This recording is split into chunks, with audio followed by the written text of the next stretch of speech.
munnayuganda ali eyo saagala osirike mwogedde ku nsonga nnyingi mbakubiriza owale mutwale omukisa guno mwogere ku nsonga zino kubanga zigenda kuluma buli omu saagala munnayuganda yenna asirike Kasuku tosirika naye bannaddiini nammwe bagamba temwogera abantu balina ebibaluma temubyogerako fena tugenda kulwana lutalo lwe lumu Kasuku tulubalekere nedda temutulekera mu lwaffe olweno temubeera mu lwammwe naye kyetugamba nti nno waliwo olutalo olukwata ku buli kimu kye mba mulwanirira oyinza okuba obadde bulijjo olwanirira copyright nga bantu tebakutegeera bulungi oba tewafuna bantu batuufu kunnyonnyola nsonga eyo naye olwaliro Kasuku ofunye omukisa n'oleeta omuntu ategeera ensonga zino okunnyonnyola abalala agaziye ekifaananyi abalage nti nno olutalo si lwaffe ffekka buli munnayuganda ali eyo alina kyakkiririzaamu n'oyo atakkiriza akkiririzamu ekyo ntakkiriza agamba ntakkiriza mu ekyo kyatakkiririzaamu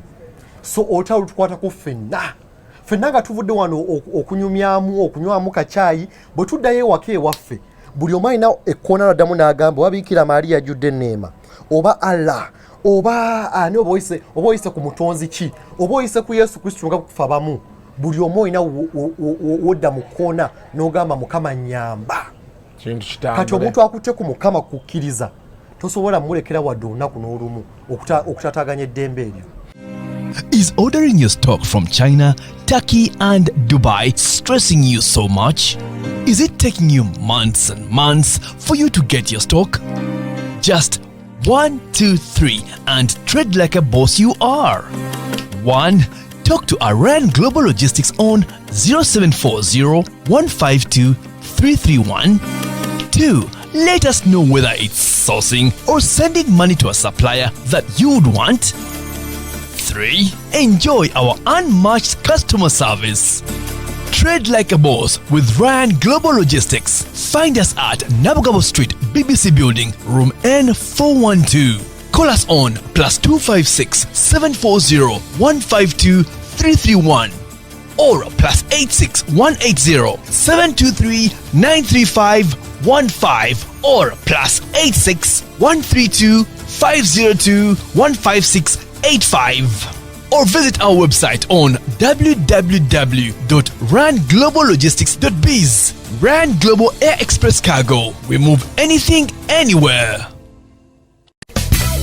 Bake for Me Limited, company yanjawulo nnyo mukola cakes eziwoomu okuzaama mu birungo ebisufu n'ebika ebyenjawulo nga chocolate, red velvet, vanilla n'ebirala. Olina mukolo ki? Birthday, anniversary, kwanjula, mbaga oba just oyagala kwerira ku keeke empoomu? Jangu ku Bake for Me Limited. Tulina amatabi ag'enjawulo e Kololo ku luguudo Wampewo, e Naalya opposite Quality Village Mall, e Naakulabye ku Kisekalen, e Kajansi okumpi n'omuzikiti Rweza, Ebunga tuli ku Soya. Tulina n'essomero mu ttendekero abaagala okuyiga okufumba cake. Essimu 07050987 oba 0772501987 ne ku mitimbagano gye tuli. Bake for Me Limited, cakes and more.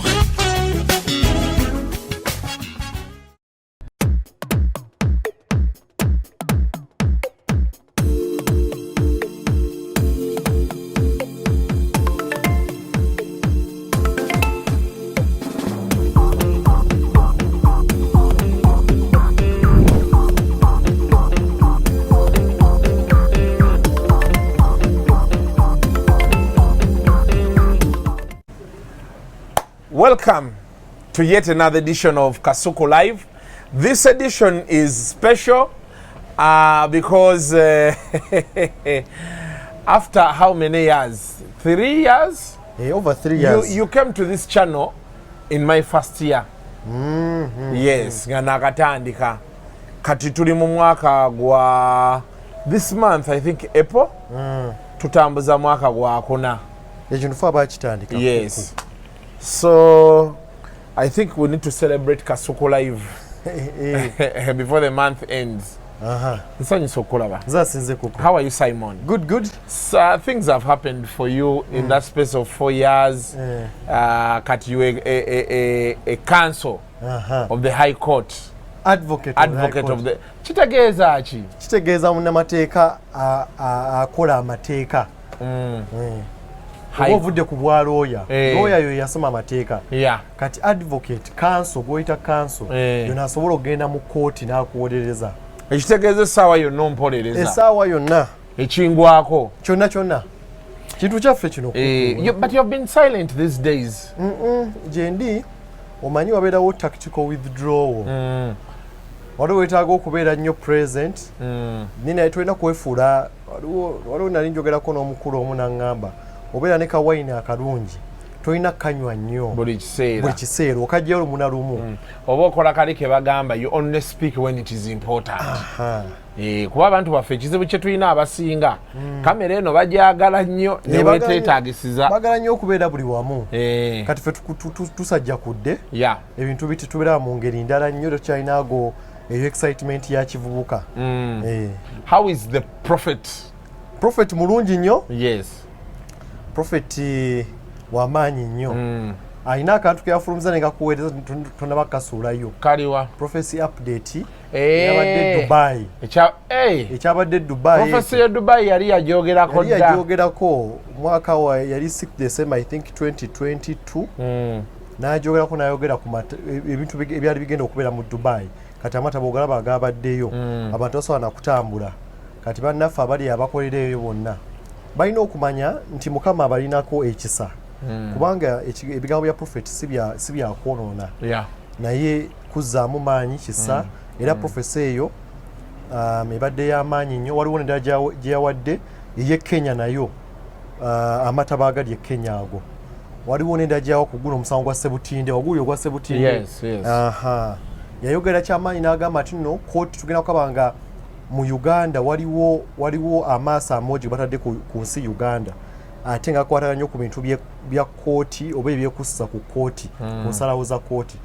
kati omulamuzi Sebutinde nawe tunasala omusango era najja mu limelight because of that Uganda was on the spot I hope things are working well for you guys who are watching us I'm happy to have you here because you're one of the people who articulate issues omuntu n'ogimutegeeza n'agitegeera kati ye n'ogimulekera either to take it or leave it.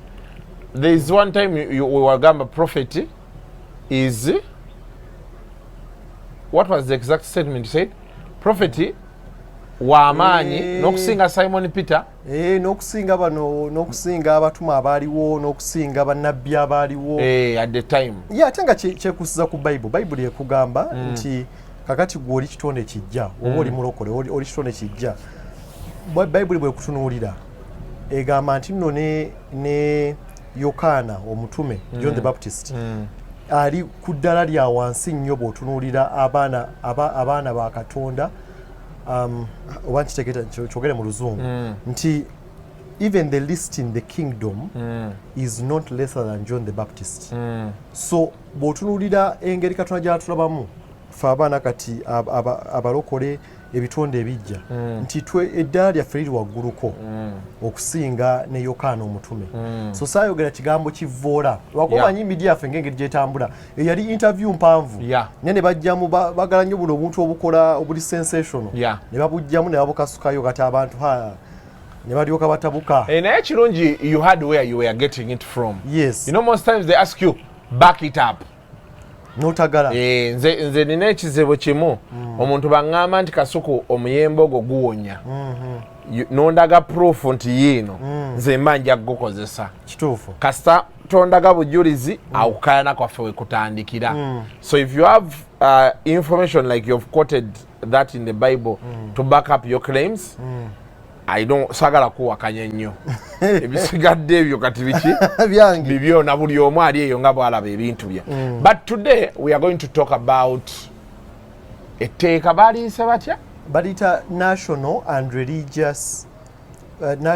religious faith organizations policy bwe tukiza mu Luganda eyo policy egenda kutwala enzikiriza zonna mu ggwanga balokole basawo baganda basiraamu bakatoliki baprotestanti ba Seventh Day bonna Aborthodoxy n'enzikiriza zonna zonna.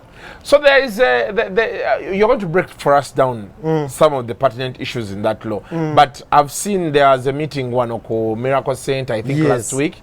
Basumba amu we bajja nga bagamba bali basuggesting zo bajja ko omusolo. Ku kiweebwayo mu church ne mu kiwakanya. That is going to be part of our major focus. But break down for us, what does that policy say? Kakati kyolina okusobola okutegeera kuku kino ekyomusolo si kyekyomuzinze ennyo ekiri awo. Etteeka lino ekisookera ddala lyagala okuteeka enzikiriza zonna wansi wa ofiisi ya president. Enzikiriza zonna so tugenda enzikiriza tezigenda kubeera nga zeetengeredde. Ffenna tugenda kubeera kiwayi kya gavumenti nga bw'olaba ekiwayi ekisalawo emisango judiciary, ekiwayi ekitwala obukulembeze executive, n'ekiwayi ekisala ekikola amateeka parliament. Kaakati n'enzikiriza baagala ozifuula actually zo zigenda kubeera wansi wa executive. Kubanga etteeka ligamba nti nno ekisookera ddala bagenda kuteekawo kye bayita board gye bayise Religious and Faith Organizations Board oba board etwala enzikiriza zonna. Kati board eyo yegenda okuba ng'esunsula, yegenda okuba nga yewa license, yeyeekenneenya oba yeetangira enzikiriza ez'enjawulo. Kakati board eyo yesalawo n'egamba kasuku olwali tetusiimye nti engeri gy'osinzizzaamu si nnungi ne bakuggyako license. Bwe kirowoozeeko nti kasuku oli mukatuliki tikakati omukatuliki bagenda kugamba nti nno olwaleero oba oli werubago oli wa ndi mukatuliki oli mukatuliki tuyinaamu biwayi nina naye mbadde ndaga lubaga newa lubago ba Christ the King. Those are just churches.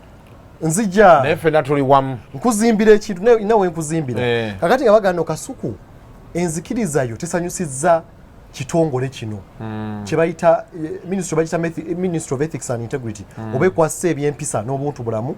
Waliwo committee gyebayita oba department gyebayita Directorate of Ethics and Integrity. Kati bagamba nti enzikiriza zonna bagenda ziteeka mu Directorate of Ethics and Integrity wansi wa Ministry of Ethics and Integrity wansi wa office ya president nti bebekenneenya enzikiriza zonna be basalawo ne bagamba nti waliwo tukugyeko license oba tukuwadde license.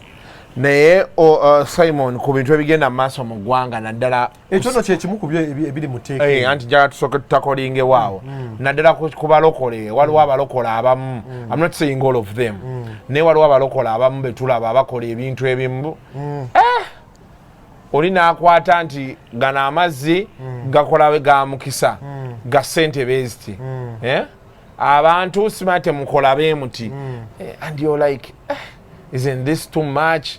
How do we regulate this? Tolowooza nti netteeka be liba lizze liba liyamba abantu kakati kasuku oli that close ako yes kasuku goli one. I don't want you guys to be under the president the president's office atugamba you guys fenna okay I don't want all of us to be under the president's office because religion nyaffe kye tubale tusigazaawo okitegeera nti religious leaders they are on their own bakyasobola okwogera bye boogera. However for some faith or religions waliwo regulations ezibadde zeetaagisa.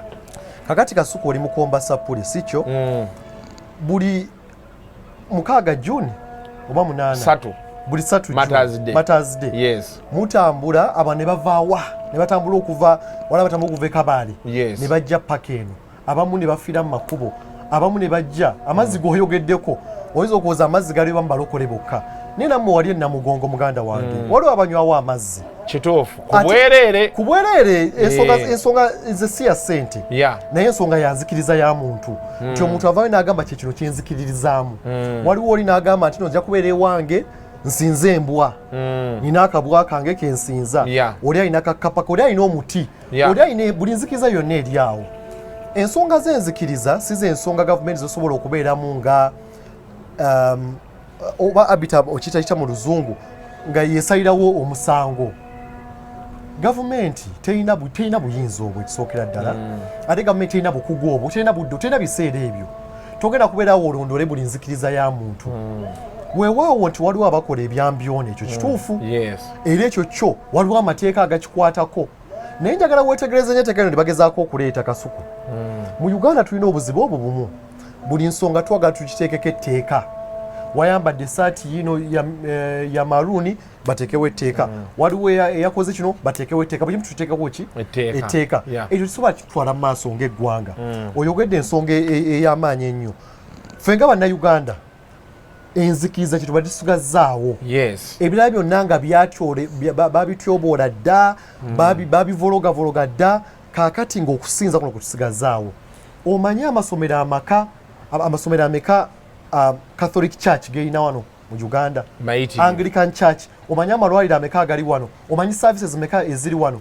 omanyi abaana abameka abadde beetunda wano abagenda mu makanisa ne babaddaabiriza ne babaza bujja omwana avaayo nga muntu olwaliro industry gy'olimu eya entertainment etaddewo omusingi gw'amaanyi okuleeta abaana bangi mu music industry kati oyinza agamba nti nno omwana oba nti amakanisa oba enzikiriza tezina kyamaanyi kyezikoze bwewaawo gavumenti teyesigama ku ekyo kyokka evaayo nakino negamba nti twagala okuluŋŋamya engeri ebyenzikiriza gye bitambulamu awe wali obuzibu kasuku gavumenti terina bukugu so you believe government cannot regulate how we worship or what we worship ekyo okukitegeera kasuku kati nga munnamateeka njagala nkunnyonnyole kubanga ensonga zino olw'okutegeera obuvo n'obuddo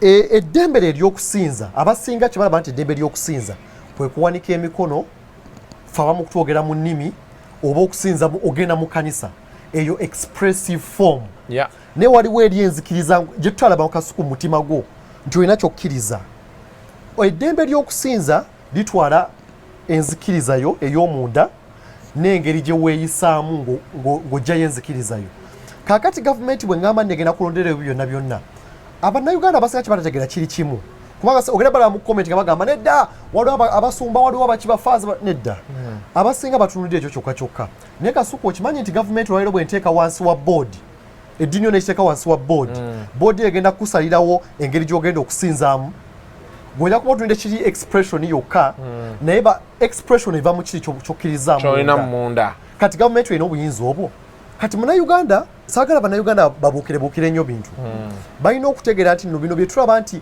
biri expressive nti nze ogenda erubaga nti nze okunywegera eringi ya paapa kiva muli munda kati bw'ovaayo n'oŋŋamba nti nno tetugenda kikkiriza nti omwazinyi buli ssaawa 11 bagenda bagamba nti nno omwazi tasobola kuyita bantu kujja kusaala bayatandika toleekaaniza abantu bagendako bakyesigamyawo luli bajja bakisookera mu balokole ne bagamba abalokole bukuba nnyo endongo ne disco mmeka ezikubana endongo mu Kampala kasuku okitegeera kati ne beesigamako ku kintu kimu kati bagenda kugira abasiraamu bagira abakatuliki bagira buli muntu yenna alina enzikiriza bagenda kuba bakugira so etteeka mu ndaba eyange temuliimu birungi nnyo byetaagisa olwaleero so etteeka lijja kuba lijjawo eddembe lyaffe ery'okusinza lijja kuba livoola eddembe eryo ate eventually omuntu kasita akugjako ekyoba osigazaawo kasuku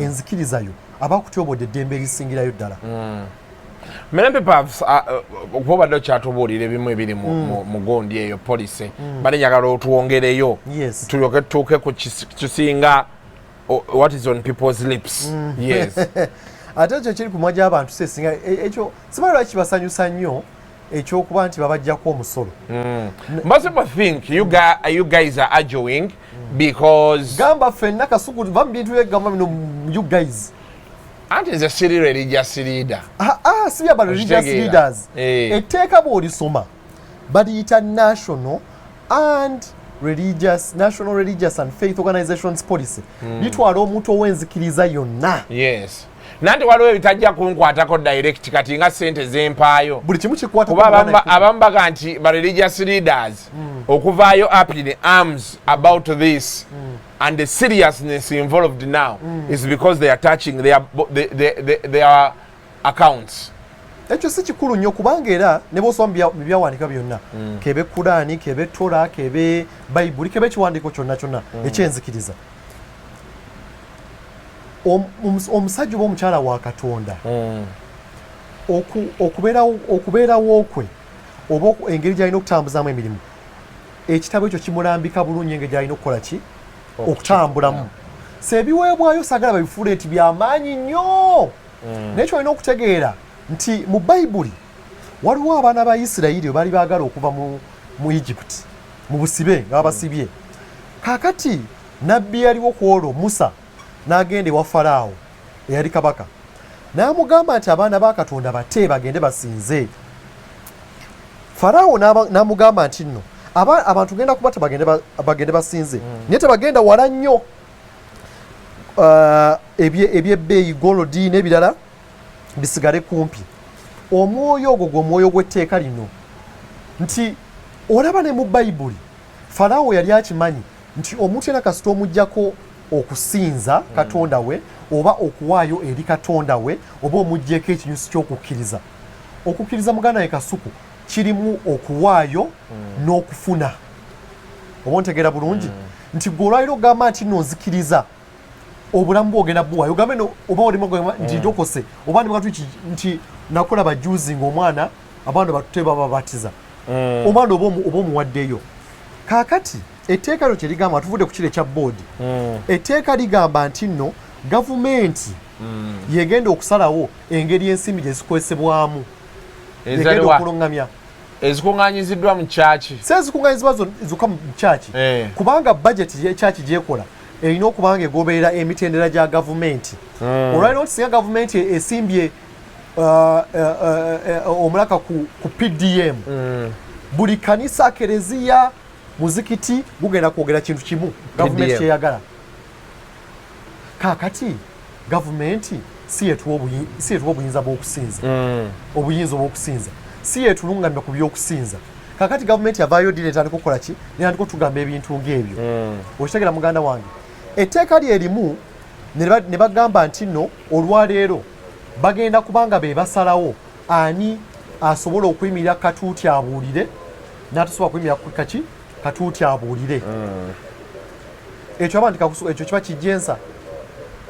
Nanti kati some religious organizations or religions regulation ye problem yokka gye nnina me am particularly hurt because with some things you're explaining the independence of the religious side is going to go away. So kolete etteeka eryo kasuku okitegeera tulisunsule bulungi naye waliyo religions ezimu nga zibadde zeetaaga ku regulatinga ngeziri wampa ezimu ng'abalokole. Lwaki weesibye nnyo ku balokole? Anti abalokole kubanga ffe kati eno abakatuliki amateeka tugajja wa paapa era omufaatha beyekola ebyekisiru eddiini erina bwesitipulatinga nti archbishop oba ani agenda kukwata kukole bati ne bati ne bati.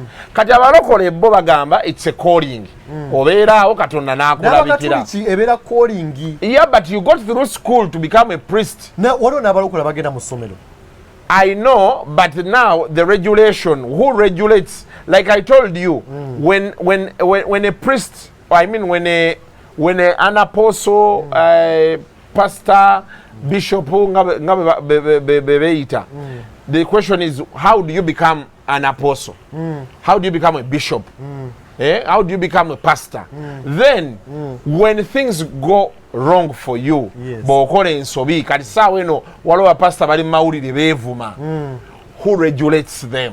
Kakati kasooke nkuddemu kiri ebibuuzo birimu paati bbiri kuba babakubeera eno mu bakatuliki waffe kati nnyo omufaatha w'emigadde beevuma n'ow'ebbombo nga babayita archbishop w'eruweero ng'abayita problemu eri ki kati eno ewammwe ani ayita kati ngenda kuddamu ekibuuzo kyokanano example gyompadde ne mu bakatuliki oba kuyita okulungamya era waliwo abasazeewo waliwo example ezivuddeyo ne bagamba ffe tetukkanyiza na byavudde Lubaga wamanyi bulungi nyo abalina mugongo Bishop Kibuuka n'agamba nno anze nvuddeyo ne ŋŋenda waliwo muganda waffe Father Musaala we yavaayo n'agamba nedda bampisiza bubi omugenzi Cipriano Lwanga n'ava mu bukatuliki n'agenda n'afuna I think enzikiriza endala agenda mu bukatuliki naye nga nzikiriza ndala naye olwamala ne bamuwooyawooya n'akomawo n'ategeragana awo nkujjira nti ne mbulokole oba ne munzikiriza endala zonna bagamba nno ono mutume ono nabbi ono musomesa ono musumba oba mubuulizi wa njiri fivefold ministry abo bonna okuyitibwa kuba kwa Katonda kuba kwa Mukama. Omuntu oyo bw'ayitibwa Katonda amutendeka ayina emitendera gy'amuyisaamu n'amutendeka okuyitibwa okwo ne kubeera nga kuvuddeyo mu bujjuvu nja kuwa ekyokulabirako. Bayibuli egamba nti nno omubuulizi w'enjiri gw'oyita evangelist waliwo signs, waliwo ebimugoberera byalina okubeerako nabyo nti aba asobola okuwonyeza mu maanyi, aba asobola batya winning souls. Okitegeera emyoyo n'agizza eri Katonda, eyo sayini y'amaanyi. Omuntu agamba nti nabbi, waliwo obunabbi bwawa ne butuukirira, oyo nomanya nti ki nabbi.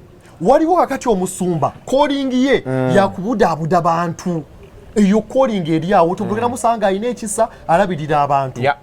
Bayibuli egamba ki for example nti singa abeerawo omuntu aba avudde ku mulamwa, Bayibuli etuwa emitendera. Kakati ffe okukiteeka mu lulimi olwangu, Bayibuli ekiba bayita self regulation, etuluŋŋamya negamba nti muno abaasobezza muyite ebbali oba muyite ewali banne boogere ku nsenge ezo. Bw'agaana ng'omuyise emirundi egiwerako, oyo mulangirire nti ki si mutuufu, muwabule mu bantu bonna. Omulala n'agamba kakati omuntu bw'asomera mu bintu bino ebyenzikiriza tomukolera tteeka, nedda kyokola omuyite ebbali kubanga wabaasobeza ku doctrine omuwabula na kigambo, tonkolera tteeka. Bw'onsanga nga bwe mbasizza musango sobola kati kuza misango, bwe nkwata omwana eyo si doctrinal issue, nedda. Bwe ntandika okubba abantu ssente eyo si doctrinal issue. Naye omuntu bw'ayogera bw'atandika okuwa doctrine enkyamu tomukolera tteeka. Omulambika n'omugamba ow'oluganda ovudde ku mulamwa, tereera ekintu kye tutambuza kiriba ekiti, ate okikolera mu kwagala. But these days si mu kweyuzaayuza. I think maybe kati approach y'abasinga oli adda katooti n'alangira oli kye yakoze. So I think that is where the problem is coming from. Olumu era waliwo bannaffe abatakutte ensonga bulungi, naye waliwo nammwe olumu aba media mukavarikako in part. Bantu batono nnyo abali interested mu nsonga zino ez'enzikiriza okuziwa ekifaananyi ekituufu. Tobalaba nze nkusima kasuku kubanga tewali babuloga batono nnyo oba abantu balina emikutu ng'egigyo abagenda okuwa attention ku nsonga nga zino. Naye bansange nga natamidde, nga nanywedde omwenge, nga neetyobodde, bagenda ekyo bakiwa amawulire. Bwaki ekikola amawulire? Naye ensonga ezikwatako ezigenda okukulirwa bannaffe bangi bamala okwonoonebwa baddukira mu makanisa, kakati oba lino nga nogera kukolera etteeka eryo lyonna lisajjule ebintu ebyo byonna. Yes, waliwo abakyamu, waliwo abakoze ensobi, naye kwassa amateeka agaliwo, togezaako kuteekawo tteeka ddala. So should we say the biggest fear about this law is government interference? Kyekimu ku byo, ne government interference kitono nnyo. Olwaleero gwe kyolaba wano kubanga tuli mu nsi Uganda, olaba gavumenti kugira nzikiriza, naye bwe tutunulira ensi yonna waliwo agenda ey'amaanyi egenda mu maaso okwonoona famire, egenda mu maaso okwonoona enzikiriza. Lwaki baagala okuteekawo emize emibi emikyamu abantu kye bagenda okukozesa okuwabya ensi?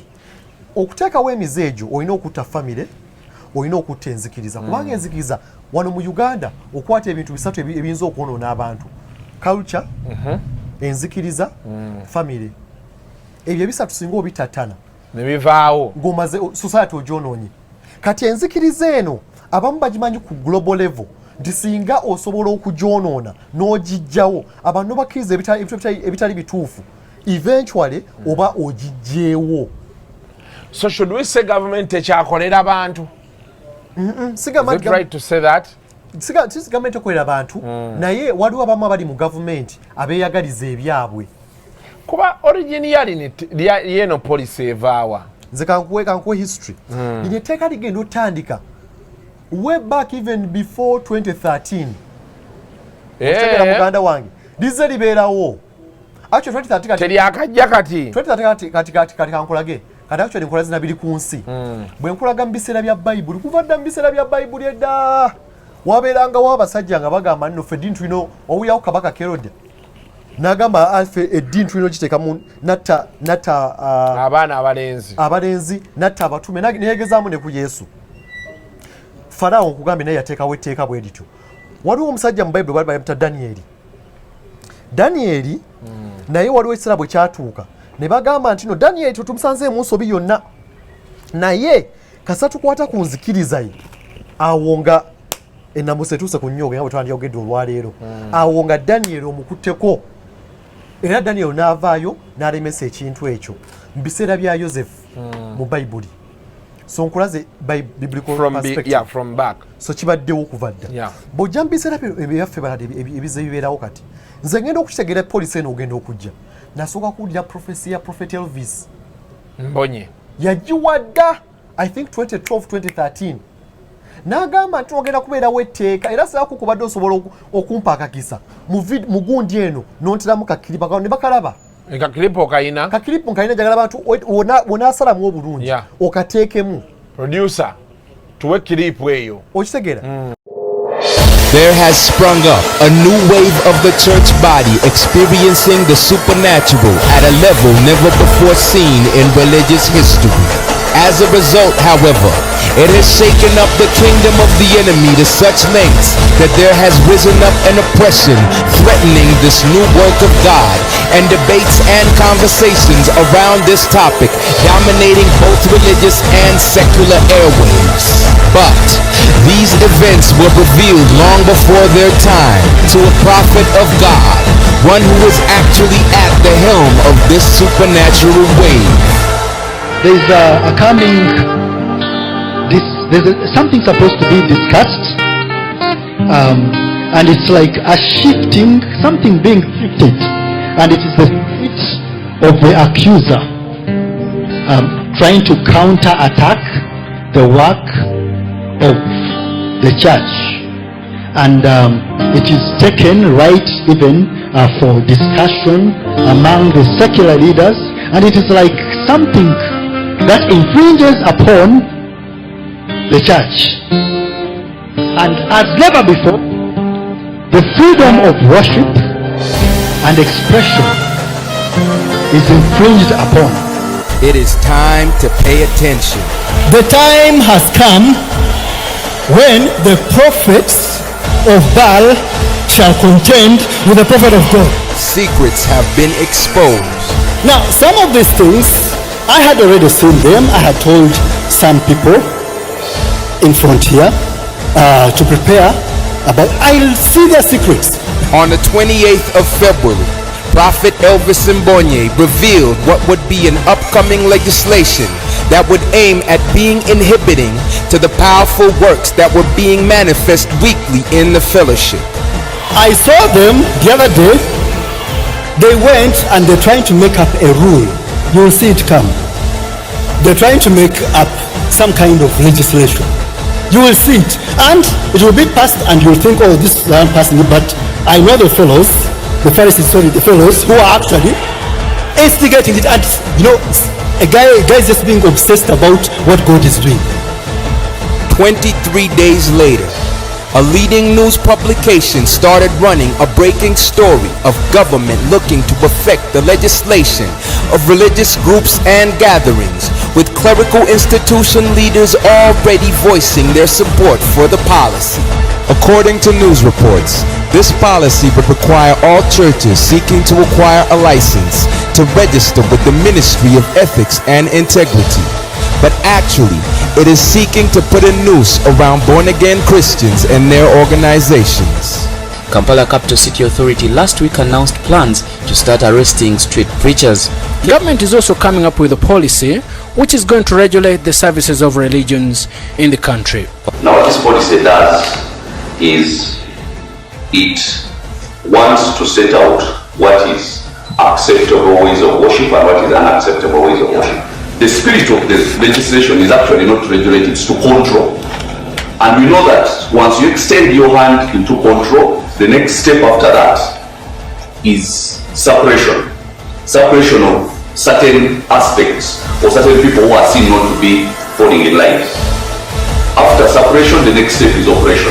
A petition was created to counter this policy. And as a chosen nation that recognizes and partakes of this special move of God, we have the prophet's same authority to effect change and render these plans of the enemy null and void. We've actually sent in a petition to the people who are drafting the policy to tell them that these are the issues we have against what they are doing. They are infringing. We're calling it religious suppression. Okay, actually oppression, because from they call it regulation, but from regulation it goes to control. That's actually what it is doing. Control goes to suppression of certain kinds of people whom you think they should not worship the way they are worshipping. Now the Spirit of God says, you are the salt of the earth, and you stand in authority, and in the name of Jesus, the weapons of our warfare are mighty through God to the pulling down of strongholds. And you shall remember that, and no weapon fashioned against us prospers, says the Spirit of the Lord.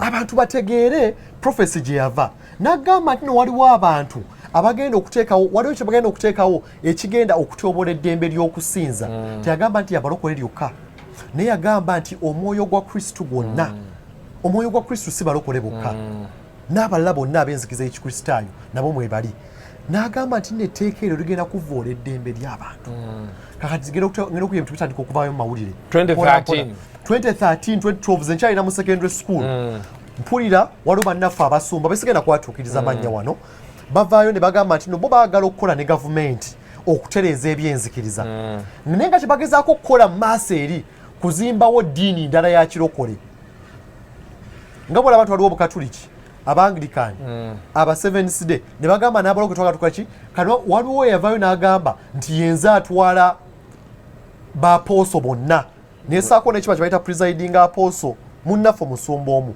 kansube nti kati Mukama yamulokola n'atereera n'avaayo n'agamba twera okukola ebintu ebyo ne wajja bavaawo omusajja kati omugenzi bambi Father Simon Lokodo oyo yasinga okwatiikiriza etteeka lino n'avaayo n'agamba nti no jukira yali faaza ate nga faaza gwe bagoba ekyo kiwulidde bulungi muganda wange mu luzungu kye bayita excommunicated nasobola wadde okuliisa akagaati wadde okugatta wadde okubatiza n'avaayo n'agamba nti adibane tuyagala tuteekewo etteeka liruŋŋamye Abalokole waliwo ne munnaffe omulala atuula eyo yakulira desiki ya religious affairs mu State House asabira awo Nakasero mu Banglikani bamuyita Canon Aaron Mwesigye naye n'omukuba kati Canon Aaron Mwesigye ne Father Lokole basinga okuvaayo ne bateeka mu ki ebbugu mu tteeka eryo ne baliteekawo ne bateekawo embeera futandika okwanganga ekintu kino kati mwaka 2018-19 nga bagamba nti nno baagala kubanga ffe gye tusoma mu byobufuzi nti olwaliro njala nkubuuze Kasuku wali owuliddeko ministry ya ethics and integrity empaya y'omulimu gumu gwekola owai ethics and integrity oba baali bakoze pornography board nga bagambye bagenda leeta ekyuma ekidetectinga pono we bakireeta ekyuma ate oba bagamba oba diski oba tekyatuuka boodi eyo bagikolanga ne sempa kwali ne bamugoba kakati kyengezaako kunyonyola kuku nti bannaffe abo ministry and ethics and integrity emirimu gibaweddeko tebalina kyakukola kwe kuleeta bino kwe kwelijja ne bagamba twerigira kwani kati bamanyi nti banaakasukayo ejjinja mu kisaka wajja kuvaayo enjuki bagambe nti olwo bafune relevance balyoke baddeyo mu gavumenti ng'enkola endala bagamba bakuŋŋaanye ku busente bakole bu meeting olwaliro bagamba mu tteeka eno draft policy terinayita naye bagamba nti no twakoze consultative meetings 5 tutambudde buli wamu abantu ensi egamba nti no wabeerewo etteeka tebalina kyakukola baganda baffe kati batandise okwerigira ku nsonga z'eddiini mu mulembe gwa Amini Kasuku tewaliiwo saaliwo naye wasomako ku nsonga ezo ku mulembe gwa Amini President Amini yayagala okuteeka enzikiriza zonna zibeere mu waliwo edda kye bayitanga Ministry of Religious Affairs era nga ministry yetwala ebyenzikiriza zonna naye ng'ekikulu nti Uganda baali balina kukkiriza okusingira ddala kukkiriza busiraamu ne bajjawo obulokole ne bajjawo n'enzikiriza ne bakijja n'abantu bangi nnyo si kwe kwava n'okufa Archbishop Luwum Janan byava ku nsonga ezo kuva dda mu myaka 1886 ojjukira entale zaaliwo Wangereza wa Faransa ez'eddiini ezaalimu bamwanga n'amawanga amalala kakati ensonga ezo tezakwatibwa na kuteekawo tteeka nakati omuntu agezaako okuteekawo etteeka aba ayagala kutuzaayo eri gye twava, aba ayagala kuvumisa gavumenti eno kubanga Mwami Museveni kyolina okumanya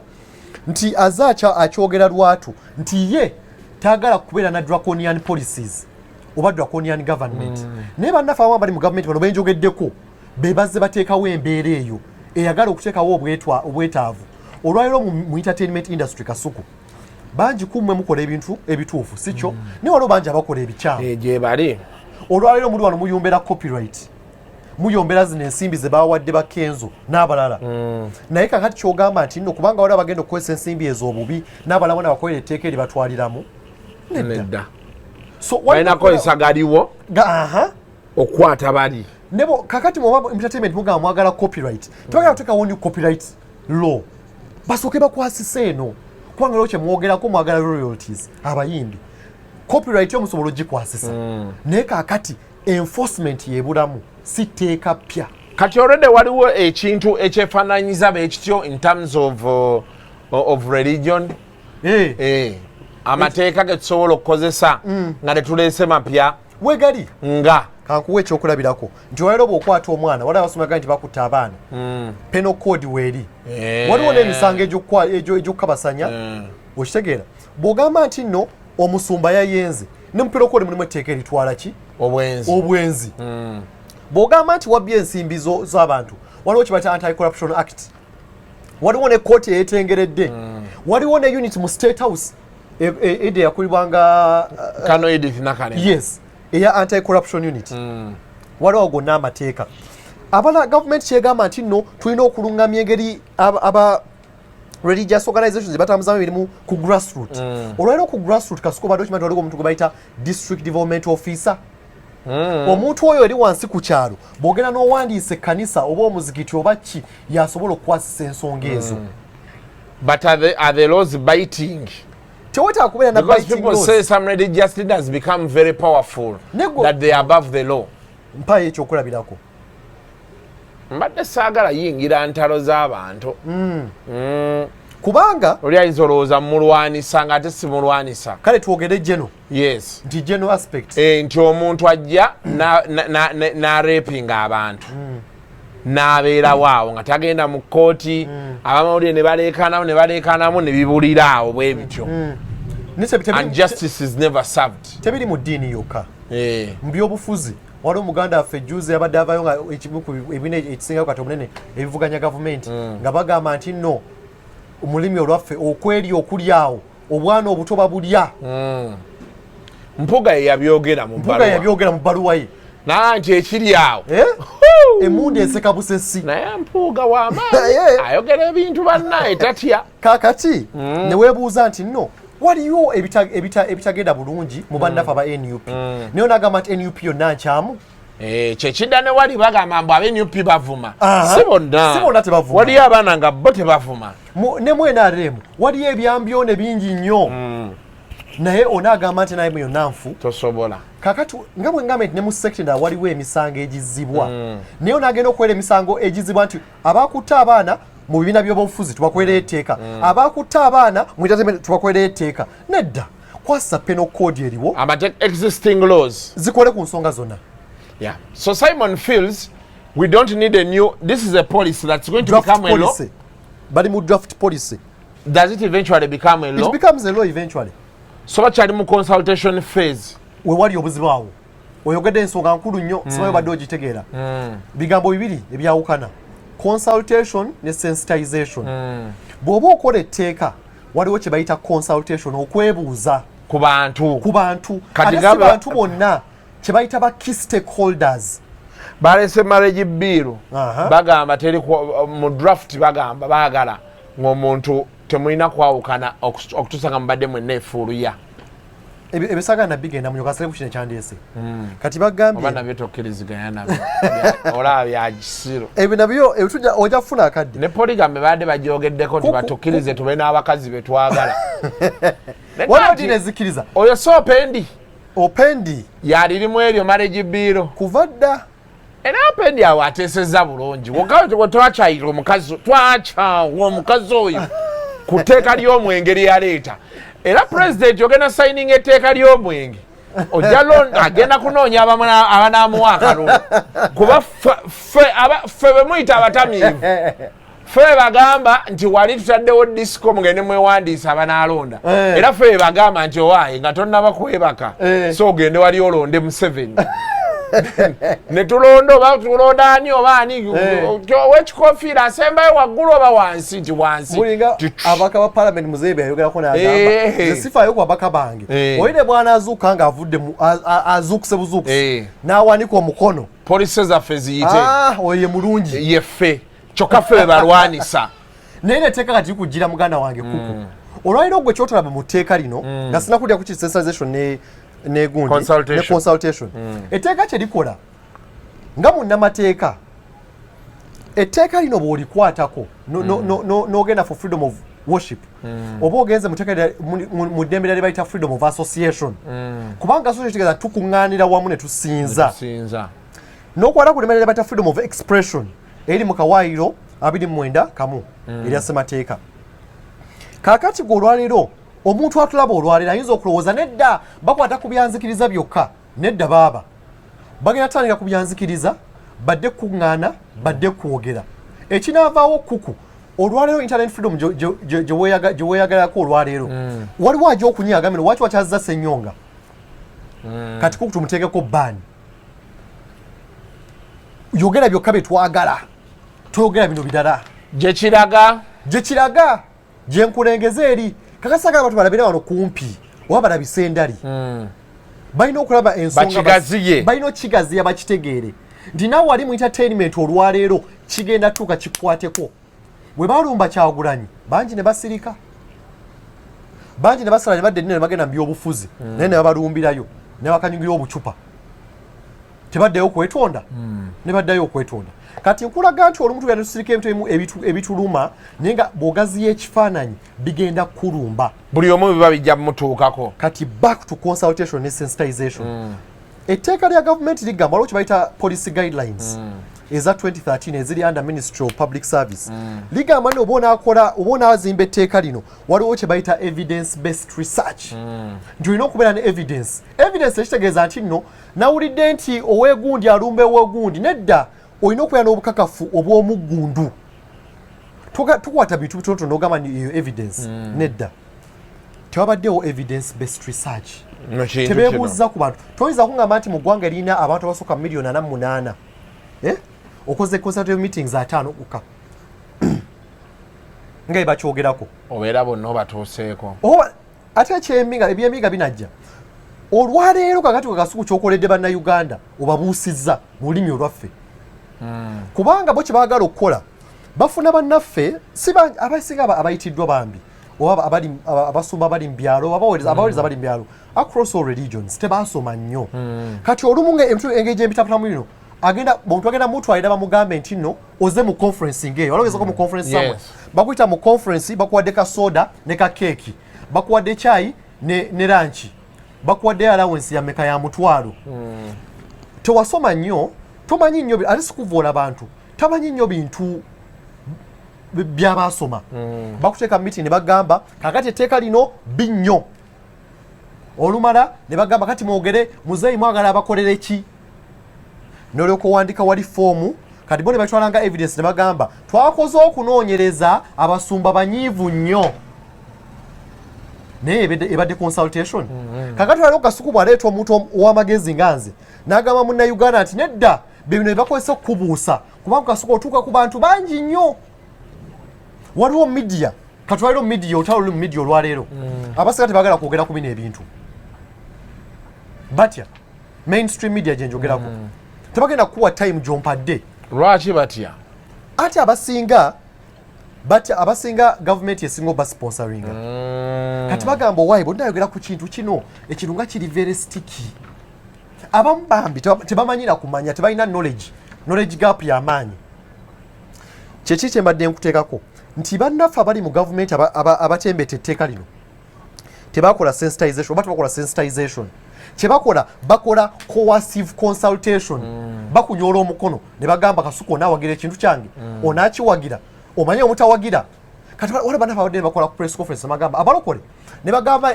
etteka tetulyagala naye muzeeyi tukusaba gavumenti yo etteeka erireete ng'okulonda kuwedde ekyo kikyamu resolution gye naye bakola kuba kati etteeka oba olisibe ku byabufuzi muganda watuli ku byanzikiriza era abantu basinga kye bagambye kuba era ababaddemu balokole ne bagamba nti omulokole ng'ayiseewo kyabula bagamba wali nti babalokole not all of them but section etteeka be basize ovaayo okwogera ku tteeka lino nti linyigiriza nnyo akabbo kaabwe kyekisinga obbaleekaanya kati ate gwe n'otuwa sayidi eno endala nti tekiri ku mulokole yekka naawe omukatuliki how you express yourself freedom ye egenda kubeera trampled on era hashtag gy'oba oteekawo kijja ale kigenda kulya Amini bwe yateekawo Religious Affairs Ministry n'agamba nti abasiraamu bonna bagende maaso eggwanga ligendere ku busiraamu waliwo abasiraamu abataali basanyufu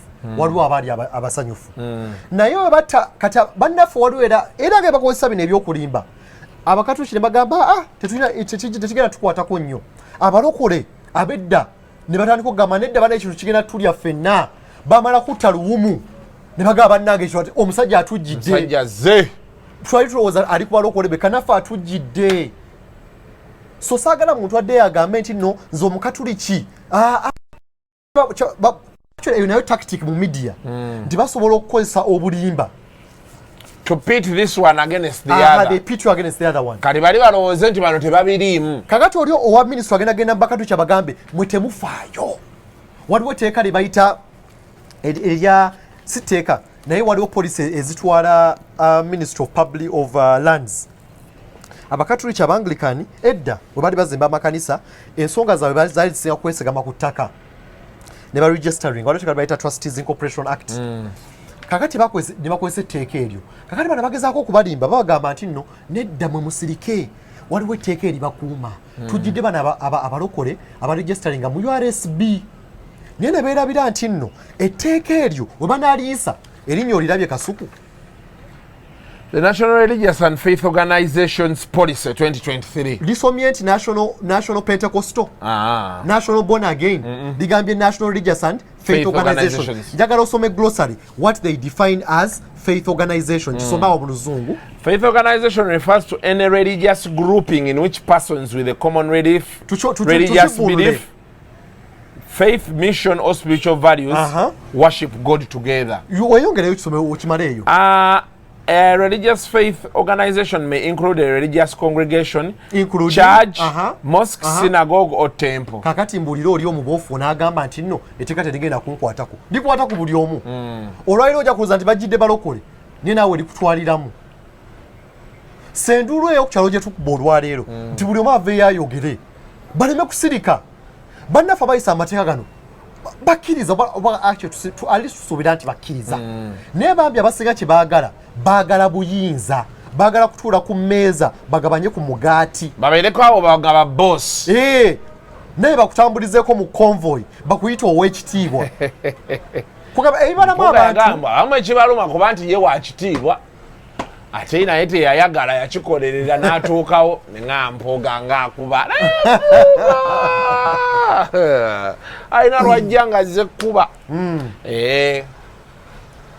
so kuku oba ensonga ogiraba muganda wange ngitegedde bulungi kati so tewali sensitization etteeka siri abalokole etteeka siri ffenna litukwatako lya bannayuganda bonna ate bwe linajja okuluma lirumira ddala ffenna ffenna ensi yonna ebeggwawo omanyi kisudde amawanga ag'amaanyi omanyi nti bw'okwata ku ddiini y'omuntu gavumenti esobola okugwa okimanyi ekyo kuku wano mu Uganda twava mu ntalo z'eddiini ezayawulayawula paka kati tukyawulira effect zaazo nti kakati olwaleero we tutuuse abasajja baagala batuzze mu ntalo z'eddiini kubanga olina abalala b'osojja olina abalala b'oyagala okuvvoola kubanga weeyagaliza ebintu ebyakaakati weeyagaliza ebintu ebikuwa ekitiibwa ekikyo naye nga tebiyamba muntu yenna ekikuwa omugaati ogugwo omugaati ogw'olwaleero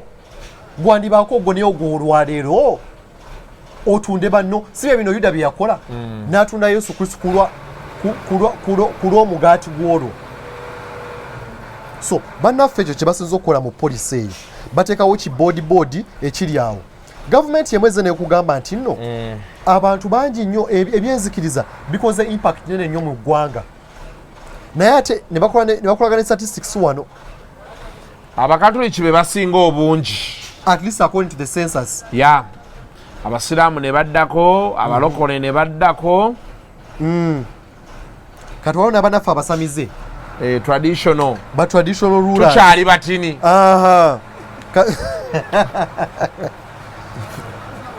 Nolaba etteeka lino tuli batira effe bagagga. Kati kukankulaba ekyokulabirako. Etteeka lino bw'oliraba ne examples ze bajjayo ze bagezaako okwogerako bagamba nti waliwo ADF, waliwo Al-Shabaab, waliwo bano Abalakwena, waliwo abakoni.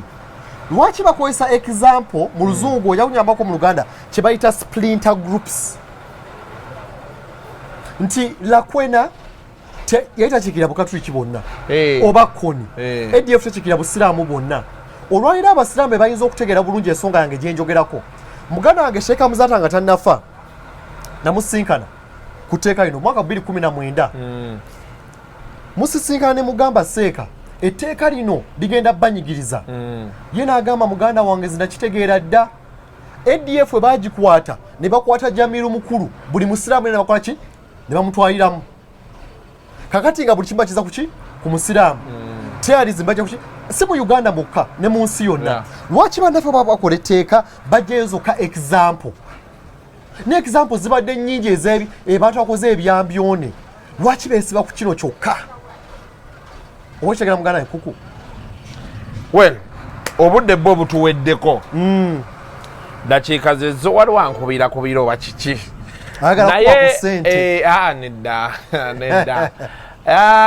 Poliisi eno omukulu do you have it in PDF? Njina mu PDF. Ojja gimpeerezaako mu PDF baba awaginsaba ngimuweeka agiyiseemu. Yes. To guide the discussion. Gwali eyo bw'oba tokitegedde. Linda. Saagala komenti za Kisiru wansi awo.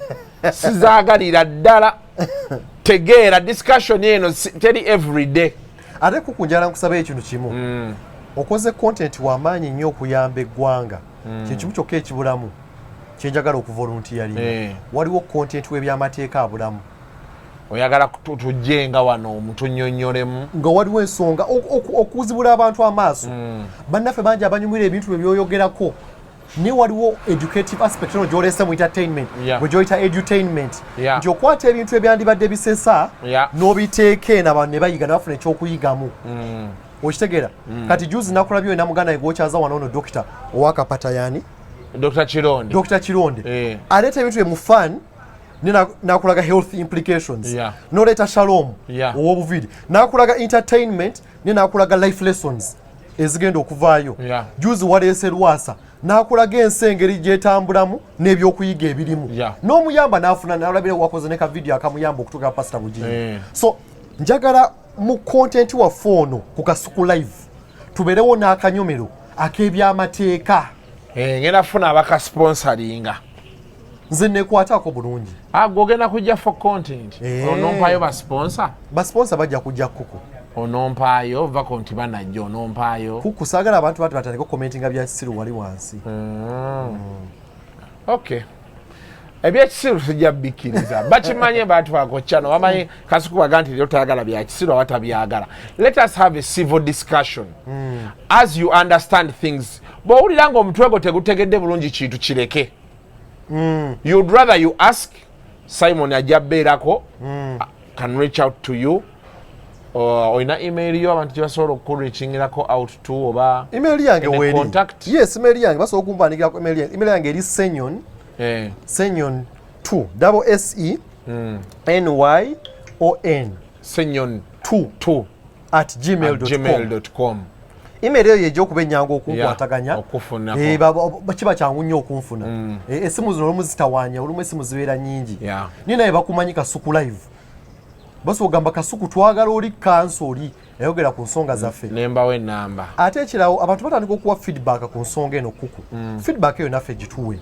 egenda kubeera kaawo komyawo ati kati nkyaza abantu balambulule kubanga twaliro tubawadde ebadde one way discussion naye abantu nafuna feedback eyo gyoba tusobola okukola ki obaddizaamu ebibuuzo aye naye kasukufuna obuvumu genda onoonye bannaffe bali ministry of ethics and integrity olabe ogezeeko kyengezaako okugamba abasajja baayita olukiiko 2018 batuyita mu afrikana ne bagamba tuze kukola consultation muganda wange Kasuku naguno gwaka tutuka ku hoteli nga tebabookingangako meeting tebeerangawo nga tewali n'omu avuddeyo mu gundi kakati bannaffe abalaze nti balina empisa ng'ezo be bagala okutandika okulungamya ku byenzikiriza Kasuku n'abatutuuseewa well it's still a long way to go but let's keep engaging kyenjagala okugamba ekyo kyokka Prophet mundabire Prophet yakwagala nnyo naye Prophet mugamba njo kyeyo kwa Prophet muntu wange mwagala naye jangu tusabeko kuku ensonga zino ezituuse bulijjo tolina nsonga yakusaba neteeka lino bw'oliraba nga lino likujjidde ngenda kujja one of these days olina okujja kuku njagala ninayo abantu bange nabasabirayo ninayo abantu bange nga 8 yensonga ki mwagala era abasabye ebintu ne babifuna weebali kyakivola bamwagala nze sitera kubeera nnyo ku muntu naye era abantu balaba bali ku social media nga bagamba Kasuku olusekete lukutte naye tabamanyi gwe kyoliko nsenga buli bwe mulaba ebintu ebyo mumperezenga yakana okitegeera wadde kale abantu bange eri bafuna mumpita Prophet ajjeko Kasuku live tunyweyo kacaayi twagala ojje wali ku ddaamu yennyini Karuma tobeera eno ku lower voltage towira byanjwaje jangu wali ku source Prophet muntu wange ate bangamba n'abantu beeyo banjagala nnyo nti ebyana bibeereeyo Kasuku any day you come we have your gifts biki so twetaaga tulangirireyo olunaku nti nzija abaana bandageraavu abaana bajja kwagala Kasuku naye naawe ekisingira ddala obukulu obulamu bwo bujja kukyukira ddala ddala eno Kasuku eryoka egenda eri waggulu bweti besi eryoka eyeyongere Kasuku olaba nti otatandika kulagula ogenda tandika okulagula ngono otuusa ku shoboti n'omugamba nti no nalabye nti wakoze kino walidde kino kati owulira amaanyi gogenda otambuliramu owulira amaanyi Kasuku abantu bagenda kwongera okutegeera nnyo bantu bagenda kutegeera nnyo nze mbagamba nti kino kibeeyo ekiti ne beekiti olaba Sawulo mu Bayibuli yakikola ate gwe Kasuku waabwe sebanengene naye Kasuku njagala mmaliriza n'akagambo kano bannaffe abatulaba nga tuvudde mu byolusaazisaazi etteeka lino lizze ate lizze kuluma abagezaako ddireeta tebazze kubanga badikolera mwoyo mulungi naye balikola kubanga baagala okuvvoola eddembe lyaffe ery'okusinza munnayuganda ali eyo saagala osirike mwogedde ku nsonga nnyingi mbakubiriza owalira mutwale omukisa guno mwogere ku nsonga zino kubanga zigenda kuluma buli omu saagala munnayuganda yenna asirike Kasuku tosirika naye bannaddiini nammwe bagamba temwogera abantu balina ebibaluma temubyogerako fena tugenda kulwana lutalo lwe lumu Kasuku tulubalekere nedda temubeere mu lwaffe olweno temubeera mu lwammwe naye kyetugamba nti nno waliwo olutalo olukwata ku buli kimu kye mba mulwanirira oyinza okuba obadde bulijjo olwanirira copyright nga abantu tebakutegeera bulungi oba tewafuna bantu batuufu kunnyonnyola nsonga eyo naye olwaliro Kasuku ofunye omukisa n'oleeta omuntu ategeera ensonga zino okunnyonnyola abalala agaziye ekifaananyi abalage nti nno olutalo si lwaffe ffekka buli munnayuganda ali eyo alina kyakkiririzaamu n'oyo atakkiriza akkiririza mu ekyo ntakkiriza agamba ntakkiriza mu ekyo kyatakkirizaamu so olutalo lutukwatako ffenna nga tuvudde wano okunyumyamu okunywamu kacaayi bwe tuddayo ewaka ewaffe buli omu alina ekkoona laddamu n'agamba oba Biikira Maaliya ajjudde enneema oba Allah oba ani oba oyise ku mutonzi ki oba oyise ku Yesu Kristo nga kufa bamu buli omu olina wodda mu kkoona n'ogamba Mukama nnyamba kati omuntu akutte ku Mukama kukkiriza tosobola mulekera wadde olunaku n'olumu okutataganya eddembe eryo nze ndowooza nja kukwatagano mpozi ndi musajja wa Prophet balinako engendo suulamu naye nga tekarayiminga ate na kintu kyaffe ate kitya kankaleke until next time mubeere bulungi mweraba